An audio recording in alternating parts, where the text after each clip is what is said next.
ask for. Well, right now, I'm joined by Seamus Bruner, who this is really a very exciting thing. He is the Associate Director of Research at the Government Accountability Institute. And their mission is to investigate and expose crony capitalism, misuse of taxpayer monies, and other governmental corruption or malfeasance. One would imagine they're busy. His new book with John Solomon, Fallout, Nuclear Bribes, Russian Spies, and the Washington Lies That Enriched the Clinton and Biden Dynasties. Welcome, Seamus. It's great to be with you. Thanks for joining us. It's our honor. You know, this book is really an exciting thing because it seems like the Uranium One scandal has been around and nobody has taken it as seriously as they should. This is a gigantic deal. You researched it originally for Clinton Cash, right? Yes, sir.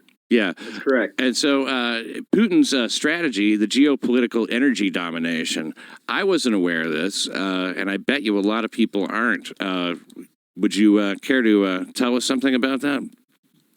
Sure. So Putin was elected president in the year 2000, and by 2003, a document had leaked detailing his 20-year energy strategy.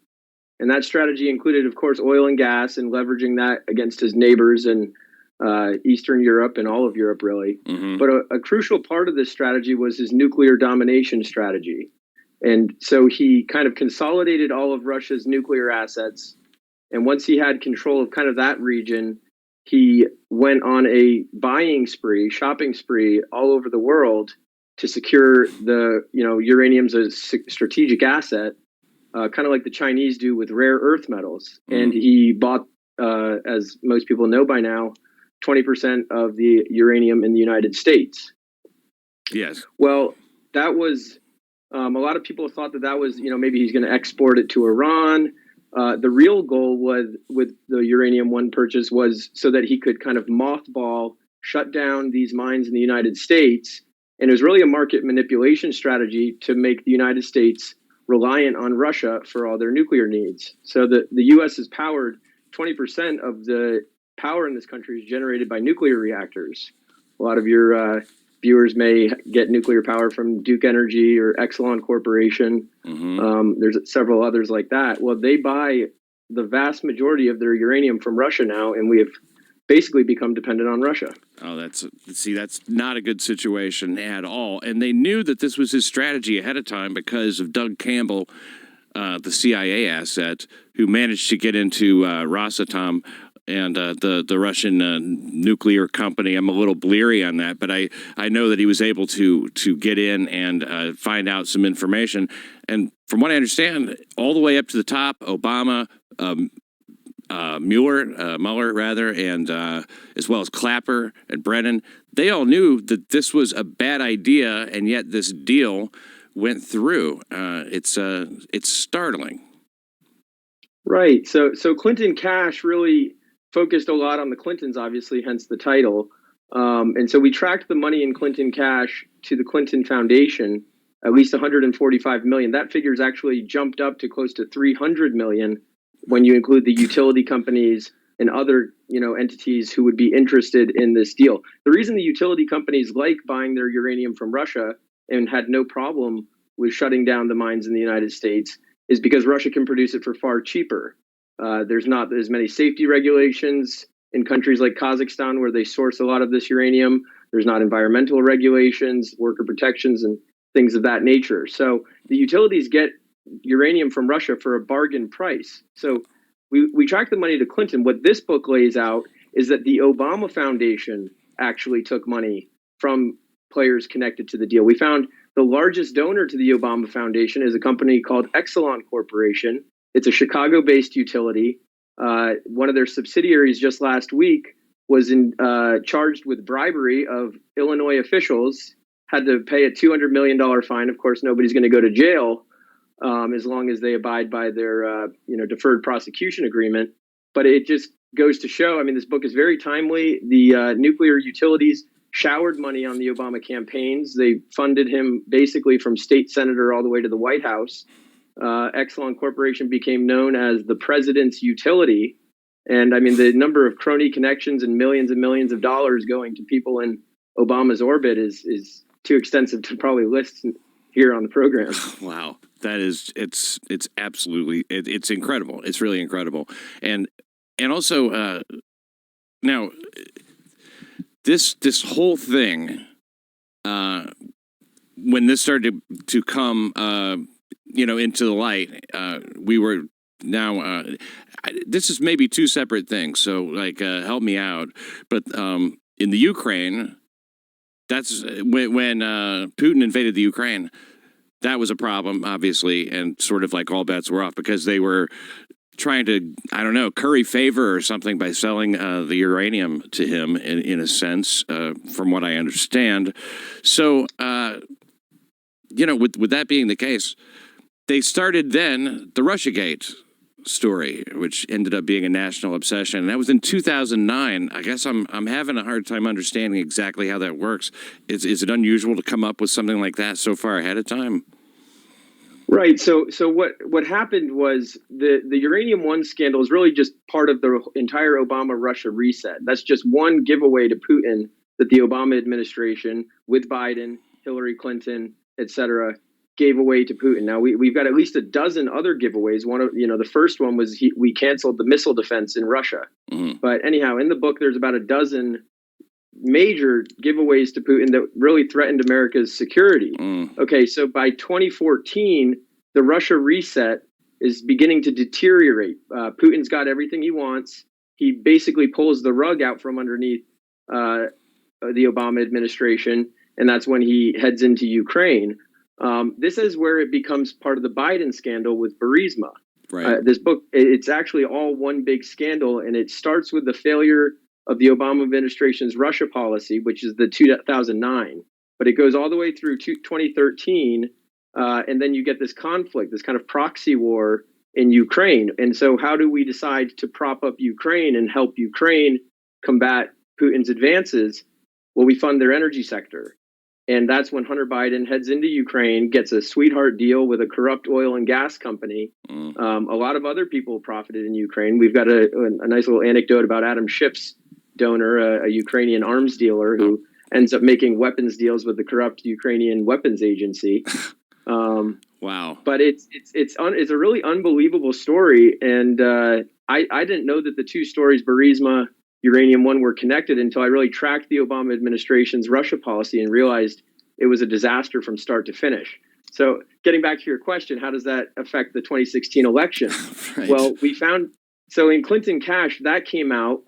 Several FBI investigations were opened. Those went nowhere. They got killed by McCabe.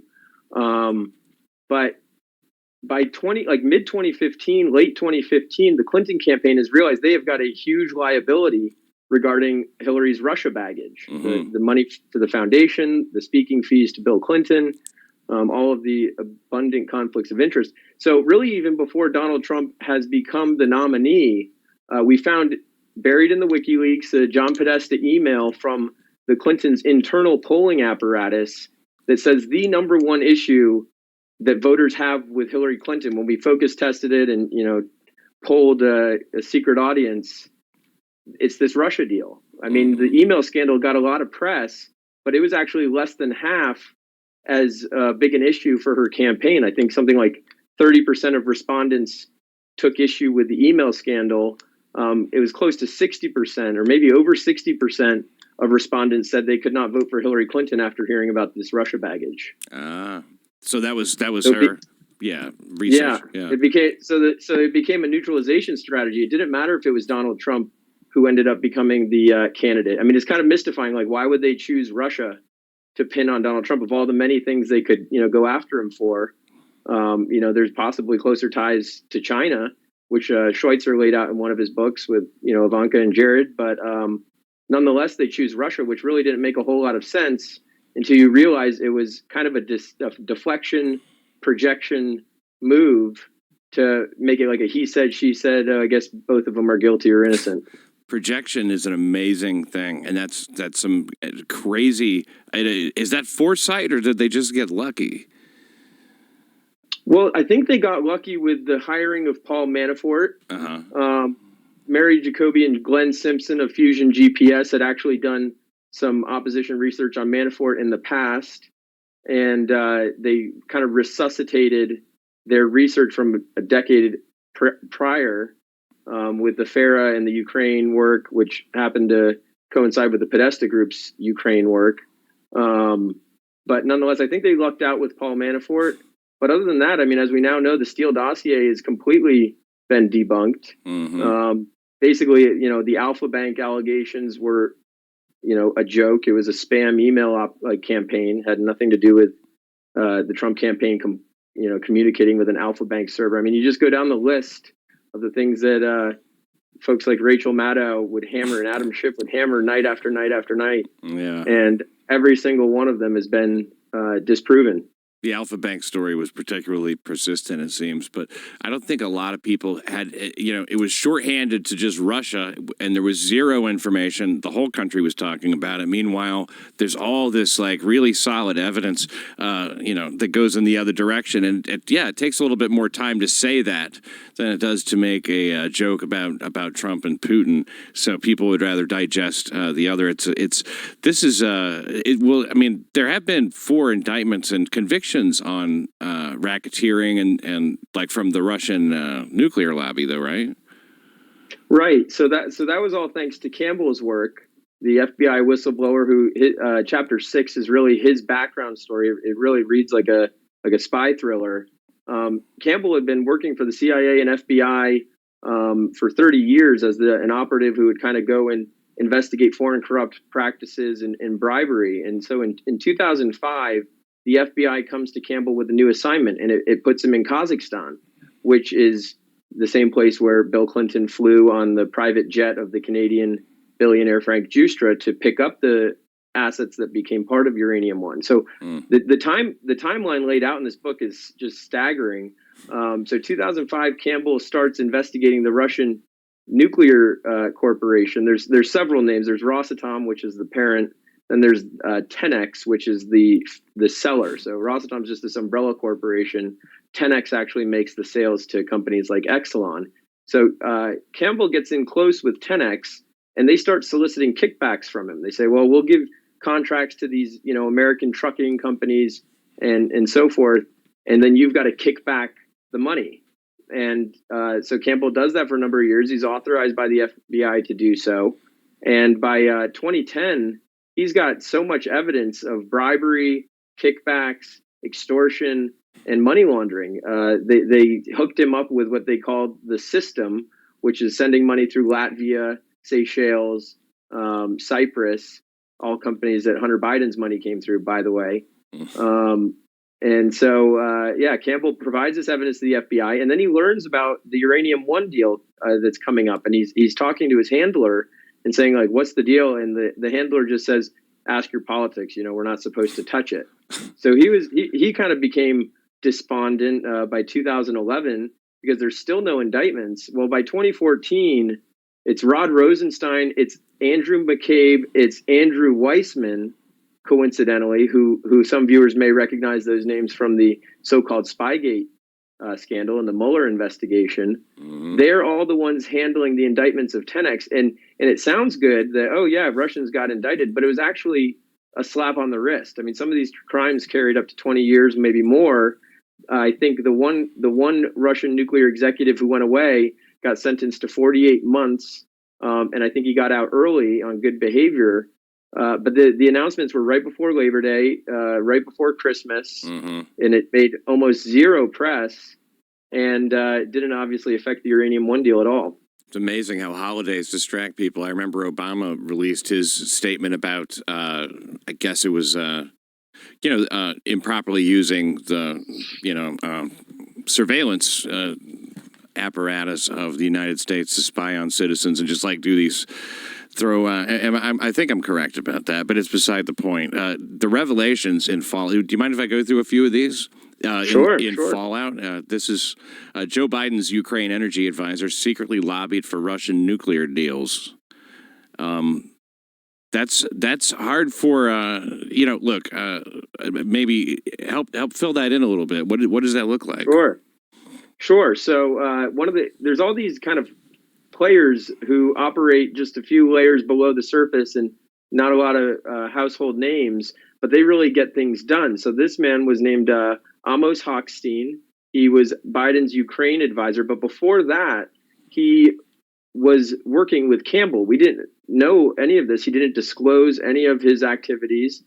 He may not have been required to. He might, file that under government relations rather than lobbying. But he worked at a lobbying firm, and the lobbying firm was retained by 10X to help them really enter the American nuclear market. And there's still, after the invasion of Georgia in 2008, is pretty much like a post-Cold War low of U.S.-Russia relations. Russia goes into Georgia, and then the Bush administration kind of cuts off all these deals. So the Russians were kind of cut out of the United States by that time.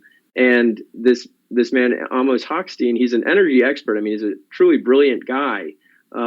He puts together all these talking points for the Russians to use. The PowerPoint that we got a hold of from Campbell says, 10X, you need to Americanize your efforts. And you do that by partnering with utility companies, the ones who end up pouring money into the Obama Foundation. So they partner with the Russians. Then he kind of goes through the classic revolving door, ends up in Hillary Clinton's State Department. He advises Hillary right up until she leaves. And then instead of advising Kerry, he gets put into the vice president's, orbit. And he's traveling to and from Ukraine. I think more than a dozen trips he's made. He's meeting with President Poroshenko, the guy Biden was working with on these energy and other reform matters. And so it's these. It's not a legal conflict of interest, but you certainly look at it and you say that doesn't smell right. Right. So that's just one example. He's now back in the private sector working on oil and gas deals. And it's really just a great example of the Washington revolving door. Well, sure. It seems as if all this stuff certainly looks, like you said, it smells funny. And even just with the Clinton Foundation and the money that now it looks as if the Obama Foundation was getting quite a bit of money too. And the timing of everything and selling, it just looks, it's what else could it be, but intent has to be proved. And I guess that's the tricky thing. Is it even possible to prove that? Well, look, I think the political class in Washington has evolved, and I don't, putting in an email, a smoking gun email, listen, you give us this, we'll give you that, the quid pro quo. I just think that's a thing of the past. It's too easy, with legal, for lack of a better term, corruption. It's not, the problem in Washington is not what's illegal, it's what's legal. And so no, they don't ever put that in writing. I certainly wouldn't if I were them. You don't say a quid pro quo and then someone's got to challenge you on your intent. So all these things, although they're clearly, that's a big problem. They're legal, and no one could be indicted for this. Even Joe Biden getting the prosecutor fired through the Ukrainian president, when we have him on, of course he tells the story, and on video we've seen that, and also on the phone calls. It could not be more of a quid pro quo, it sounds like. It's exactly right. It's hilarious because the impeachment was all about a supposed quid pro quo. Yeah. And then you get the Biden video and it's right there saying, if you don't do this, I won't do that. That's textbook quid pro quo. Yeah. It's color of law. It's, abuse of power. It's all kinds of things. I think, he was just named in a criminal investigation. Of course, we're not going to probably extradite the former vice president and current candidate for president. But I think it is starting to come unraveled. We've got Senator Ron Johnson and Chuck Grassley, both excellent senators that are getting to the bottom of things. And you can't really fault the senators when justice doesn't, when justice is delayed and denied. But they're currently looking into the Burisma matter. They've got tens of thousands of documents. My co-author, John Solomon, has been at the forefront. Peter Schweizer's been at the forefront. So we're looking forward to getting some more information on that. But like you said, as it is, we've got more than enough. So we're really waiting on justice per usual. Yes, waiting on justice and waiting on a public to really. I just think that it seems as if public opinion has a huge influence over these things, much more so than I thought. You know, since recently we have the laws being changed, or seemingly kind of like changed a little bit because of Black Lives Matter and stuff like that, and just weird alterations being made that from the public pressure. And for some reason, it's hard to get people behind something, I guess, that doesn't look good for their team or something. I mean, I suppose. But I have to say, you guys are the only real journalists now. I mean, John Solomon, yourself. Well, you're not exactly a journalist, are you? You work at the Institute there. This Right. stuff must be just an amazing amount of work. How do you... People wouldn't even know where to begin. Do you actually question people, or are you just otherwise? Yeah, no, it's a target-rich environment. So we follow the age-old mantra of follow the money, and that's basically what we do here. Now, we rely a lot on public documents. A lot of this stuff is out there, just kind of hiding in plain sight. We file a lot of FOIA requests. We work with Judicial Watch and other think tanks. Citizens United does some great work filing the FOIA requests, and then we piece it all together. So we do a lot of spreadsheets. Now, working with John Solomon has been such an honor because he is that gumshoe reporter who calls up the sources and chases them down and finds the information from the human sources. We do some of that, but a lot of time our investigations, we keep them really under wraps. John just bangs the drum daily, and it seems like he's putting out a different bombshell story every day. Sure, yeah. The way we do it is we kind of compile it. It takes roughly 18 months to put together one of these books. Fallout it was a little bit shorter. We started that in September, but it was based a lot on the research we'd done in the past. But it's really a combination of both. But the documents don't lie. We find human sources lie. They have agendas and motives. But the money never lies, and we've really got a good formula of pulling the disclosures, pulling the financial reports, the corporate records, and tying it all together. Yeah, my last question, and thanks so much for taking the time to spend with us. And the book, of course, Fallout, and there's a subtitle to it that's long, and my memory, I must read it. Yes, Fallout. It's nuclear bribes, Russian spies, and the Washington lies that enriched the Clinton and Biden dynasties. It is very clear. It's about General Flynn. Do you think they're ever going to just let him be done with this thing? That it seems as if the judge is really doing some extra legal type stuff. It's an outrage, and Sidney Powell is a good friend of ours. She's done an amazing job. I think Judge Sullivan is in a catch-22 right now, where I do think there's justice coming. I don't see how he moves forward with this. They're playing political games, and it's just a tragedy because General Flynn's a hero, and they've really consumed 3+ years of his life with this nonsense. A lot of his money, a lot of his time, and his reputation, everything. It's just you're right, and I appreciate what you're saying. I appreciate the fact that you're doing this. It makes everybody feel a little more sane when we get to have some documentation of this and somebody learn it who knows what they're talking about, saying, no, this is all real. So thanks once more, Seamus Bruner, for being here. Hope to see you again sometime. Yes, sir. Thank you, Pat.